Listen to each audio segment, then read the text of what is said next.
నా గురించి చెప్పాలనుకుంటున్నాను.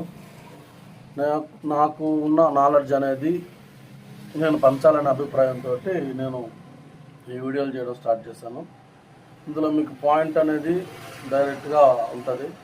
ఏ విషయమైనా డైరెక్ట్గా సూటిగా చెప్పడం అనేట్టుగానే ఉంటుంది.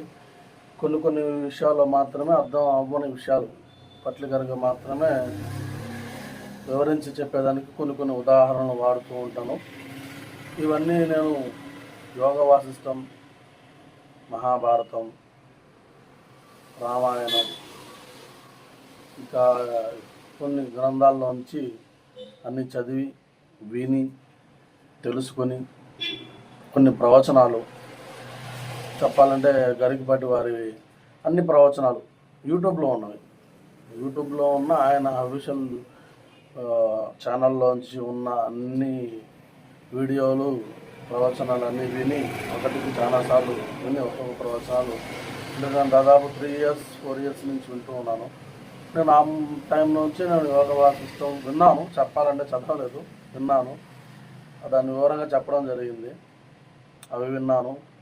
తర్వాత కొన్ని బుక్స్ మామూలుగా చదివాను. భారతం, రామాయణం, భాగవతం నుంచి కొన్ని విషయాలు విన్నాను, అర్థం చేసుకున్నాను.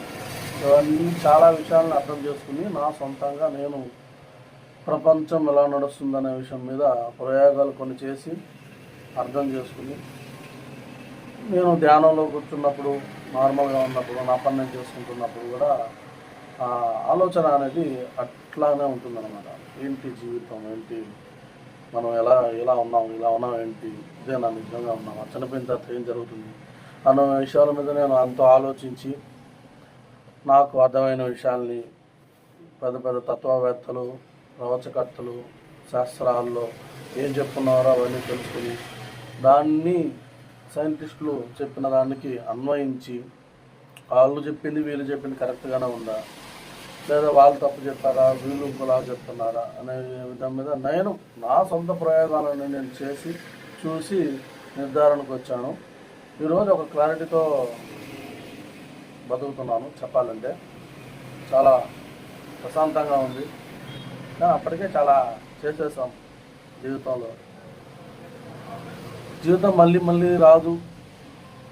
చేసేసి కొన్ని తప్పులు చేసి ముందుకెళ్ళిన తర్వాత ఆ తప్పులు సర్దించుకోవడం అనేది జరగదు. చేసేసాం, వెళ్ళిపోయాం. కానీ ఇవన్నీ తెలిసిన తర్వాత ఎందుకు చేసామని అనిపిస్తుంటుంది సహజంగా అందరికీ. అందుకే ముందుగా నాలాంటి వాళ్ళకి, మామూలు మనుషులకి, ఇంకా బిలో పర్సన్లకి, డబ్బు ఉన్న వాళ్ళకైనా ఎవరికైనా సరే వాళ్ళు చేస్తున్నదంతా కూడా ఒక అబద్ధమే. వాళ్ళు బతుకుతుండేది ఒక అబద్ధ ప్రపంచంలోనే వాళ్ళంతా బతుకుతున్నారనే విషయం వాళ్ళు తెలుసుకోవాలనే ఆలోచనతో మైండ్ సెట్ నాకు ఉండడం వల్ల నేను ఈ వీడియోలన్నీ చేసి చెప్తున్నాను. జ్ఞాన మార్గం వైపు మనంతా వెళ్ళాలి. మనం నేర్చుకొని సాధించాల్సింది చాలా ఉంది. కానీ అది డబ్బు, పని కాదు, అల్లాం పిల్లకాయలు కూడా కాదు. వేరే ప్రపంచం ఉంది. ఉన్న ప్రపంచాన్ని జయిస్తే వేరే ప్రపంచం వస్తుంది. కాబట్టి అందరూ అది తెలుసుకొని వృధా కళలో జీవించడం అనేది మానేయండి. అబద్ధపు ప్రపంచాన్ని మన కళ్ళ ముందు ఒక అబద్ధపు ప్రపంచం కనిపిస్తూ ఉంది. అంతా అబద్ధమే అంటే అబద్ధమే. అనవసరంగా పరిగెడుతూ ఉన్నారు. అవన్నీ తెలుసుకున్న తర్వాత ఇన్ని సంవత్సరాలు వృధా చేశానా అని చాలా బాధపడతారు నాలాగా. అందుకోసం నేను చెప్తున్నాను. 850 కోట్ల మంది ఉన్నారు ప్రపంచం మొత్తం మీద. అందులో ఈ విషయం అనేది తెలిసిన వాళ్ళు మహా అయితే 850 కోట్ల మందిలోకి వెళ్ళి కూడా ఒక 100 మంది కూడా ఉండకపోవచ్చు అంటే తప్పవుతుంది. ఎందుకంటే యోగులు, ఋషులు ఉన్నారు. వాళ్ళు హిమాలయాల్లో సమాధి స్థితిలో ఉన్నారు. ఎంతమంది బతుకున్నారో మనకు తెలియదు. కాబట్టి 100 మంది అనుకోవడం కష్టం. కనీసం 1,00,000 మంది.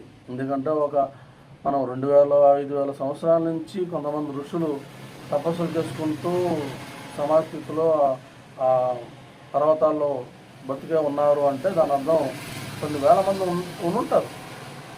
వాళ్ళేం చనిపోయిన వాళ్ళు కాదు, ఉన్నారు. కానీ వాళ్ళు బయటికి రారు, కనిపించరు. కాబట్టి 850 కోట్ల మందిలో 1,00,000 మందికి అయితే ఈ విషయం తెలుసు. అంతే. పండితులకి శాస్త్ర జ్ఞానం తెలుసు అంటే తెలుసు, విషయం తెలుసు, వాళ్ళు చెప్తారు అంతే. దాన్ని అర్థం చేసుకుని వాళ్ళు ఏం చేయాలనేది వాళ్ళు చేయట్లేదు, ఎవరు చేయట్లేదు. అంతా మమ అనే విధంగా పోతుంది వ్యవహారం. ఎందుకు పూజ చేయమన్నారు, ఎందుకు అభిషేకం చేయమన్నారు, ఎందుకు రాశి ఫలాలు చూడమన్నారు, ఎందుకు నువ్వు ఉదాహరణ లేచి స్నానం చేయి ఇవన్నీ అన్నారంటే కేవలం నీ కోసమే. వాటన్నిటి నుంచి నువ్వు ఆస్వాదించాల్సింది, తెలుసుకోవాల్సింది ఒకటి ఉంది. అది నీ అంతటా నువ్వు తెలుసుకుంటే దాని ఉపయోగం నీకు ఉంటుంది. ఎవరో చెప్పడం వల్ల నువ్వు తెలుసుకున్నా దాన్ని పక్కన పెట్టేస్తావు. అంత విలువైన సమాచారం నువ్వు తెలుసుకున్నా కూడా నువ్వు పక్కన పెట్టేస్తావు. కాబట్టి ఆ విషయాలన్నీ చాలా భద్రంగా దాచిపెట్టినట్టుగా ఉంటాయి. డైరెక్ట్గా ఏ విషయాన్ని చెప్పరు. నేను కూడా కొన్ని విషయాలు డైరెక్ట్గా చెప్పినట్టు ప్రయత్నిస్తాను. ఎందుకు చెప్తానంటే ఎలాగ మీకు అర్థం కాదు కాబట్టి. ఎందుకంటే చాలా కాంప్లికేటెడ్గా ఉంటుంది విషయం. అది చెప్పాను కదా, ఒక విషయం అనేది నేను చెప్పే మాటలు ఒక్కొక్కరి వయసును బట్టి, ఒక్కొక్కరి అనుభవాన్ని బట్టి డిపెండ్ అయి ఉంటుంది వాళ్ళకి అర్థం అవ్వడం. నా మాటల్లో ఎటువంటి తేడా ఉండదు, నా మాటలు ఒకే విధంగానే ఉంటాయి. కానీ మీరు అర్థం చేసుకోగలిగే అనుభవం, మీరు జీవితంలో పడ్డ దెబ్బలు, మీరు ఎలాంటి దెబ్బలు తిన్నారు అనే దాన్ని బట్టి, మీరు ఏం నేర్చుకున్నారు జీవితం నుంచి అనే దాన్ని బట్టి డిపెండ్ అయ్యి మీకు నా మాటలు అర్థం అవ్వడం అనేది ఉంటుంది. మీ దగ్గర డబ్బులు ఉంది, జాబ్ ఉంది, మీరు ఎంజాయ్ చేస్తున్న జీవితాన్ని మీకు అర్థం కాదు, అప్పుడే అర్థం కాదు. కొంచెం రోజు పోవాలి, స్నేహితుల్లో చెడ్డ స్నేహితులు రావాలి, మీకు వెన్నుపోట పొడవాలి, పడి లేవాలి, తెలుసుకోవాలి. చెప్పాలంటే ఏంటి ఈ ప్రపంచం, ఉదాహరణలు వేస్తున్నాం, తింటున్నాం, వెళ్తున్నాం, వచ్చి కొనుక్కుంటున్నాం, మళ్ళా ఉదాహరణలు వేస్తున్నాం, ఏంది రొటీన్ జీవితం, ఇదే నా జీవితం అని ఒక ఆలోచన ప్రతి మనిషికి ఏదో ఒక టైంలో వస్తుంది, ఖచ్చితంగా వస్తుంది. అప్పుడప్పుడు వస్తుంది ఖచ్చితంగా, ప్రతి మనిషి అన్నవాడు ప్రతి ఒక్కరికి వస్తుంది అన్నమాట. కానీ ఆ ఆలోచన జస్ట్ ఒక సెకండ్లో ఆలోచించి ఇలా ఏం కాదులే అన్నట్టు వదిలేసి పక్కకి వెళ్ళిపోతాం. పట్టుకోవాల్సింది ఆ ఆలోచనని. ఆ ఆలోచన పట్టుకొని ఎందుకు ఈ ఆలోచన వచ్చింది, ఈ నిజమైన ఒకసారి ఆలోచించి దాన్ని విశ్లేషిస్తే ఖచ్చితంగా మీరు జ్ఞానం పొందేదానికి అర్హులు అయిపోతారు అంతే.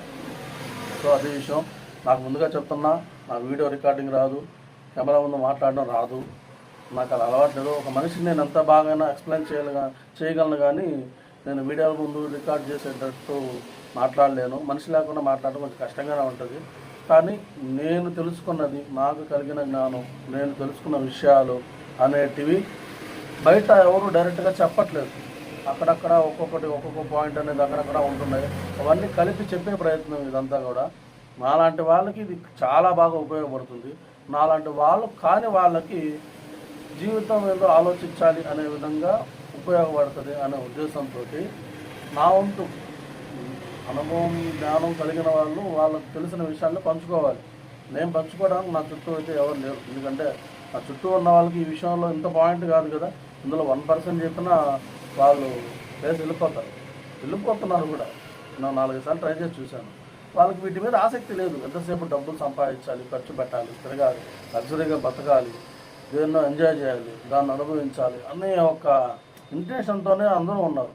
కాబట్టి నేను నా ఎక్స్పీరియన్స్ని, నా జ్ఞానాన్ని, నా ఆలోచనని నాలాంటి వాళ్ళకి ఇది కావాలి, తెలుసుకోవాలనుకున్న వాళ్ళకి తెలిసేలాగా నేను ఈ వీడియోలు చేసి పెడుతున్నాను.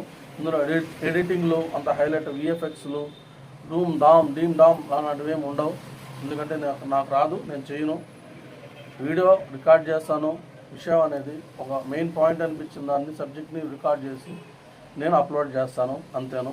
కాస్త గజిబిజిగా ఉంటాయి వీడియోలు అటు ఇటుగా, బట్ వాయిస్ కొంచెం అటు ఇటు వచ్చినా కూడా కొంచెం అడ్జస్ట్ అయితే విషయం అనేది, కంటెంట్ అనేది ముఖ్యం. కాబట్టి వినాలనుకున్న వాళ్ళు వింటారు, అనవసరమైన వాళ్ళు వినరు. నాకు అనవసరం, ఎందుకంటే యూట్యూబ్ ద్వారా నాకేం డబ్బులు రావు, నేనేం తీసుకునేది లేదు. నేను ఇది నా స్వతహాగా నాకు ఒక షాప్ ఉంది, నా వర్క్ ఉంది, నేను నేర్చుకున్న బిజినెస్ ఉంది. ఓకే, వీటితో నేను నా కుటుంబాన్ని పోషించుకుంటూ రన్ చేస్తున్నాను. నా నార్మల్ లైఫ్ అనేది నాకుంది. ఇది అనేది నా జ్ఞానాన్ని నేను పంచడం అనే దానికోసమే దీన్ని నేను వినియోగించుకుంటాను అంతే. కొద్ది రోజుల తర్వాత నాకే ఉపయోగపడుతుంది, నేనే చూసుకోవచ్చు. నేను రేపన్నాడు ఏమైనా తప్పుడు మార్గంలో వెళ్ళినా, అరే ఆ రోజు నా పరిస్థితి నేను ఇలా నుంచి ఇలా ఎందుకు చేశాను అని నేను మళ్ళీ గాడిలో పడే అవకాశం నాకు కూడా ఉంది. కాబట్టి ఇది అందరూ అర్థం చేసుకోండి. వీడియోలు నార్మల్గా ఉన్నాయి, మీరు అనుకునే విధంగా బ్యాక్గ్రౌండ్ సెట్టింగ్లు, విఎఫ్ఎక్స్, ఎంట్రన్స్లు, పైనుంచి ఏదో కింద పడ్డాలు, కింద నుంచి పైకి వెళ్ళడాలు ఇలాంటివి ఏమి ఉండవు. వీడియోలో నార్మల్ రికార్డింగ్ ఉంటుంది, నార్మల్గా అప్లోడ్ చేయడం ఉంటుంది. బ్యాక్గ్రౌండ్ మ్యూజిక్లు పెట్టడం కూడా పెద్దగా ఏమీ ఉండదు. సో అది విషయం. కాబట్టి లైక్ చేస్తే లైక్ చేయండి, ఏం చేస్తే ఏదైనా చేసుకోండి. అందుకే నేను కామెంట్ కూడా ఆఫ్ చేసే ఉంటుంది ఎప్పుడు కూడా. నాకు ఆ కామెంట్ చదవడం కూడా నాకు నచ్చదు, చూడను. అందువల్ల ఓకే, అది విషయం. నమస్కారం, జై హింద్.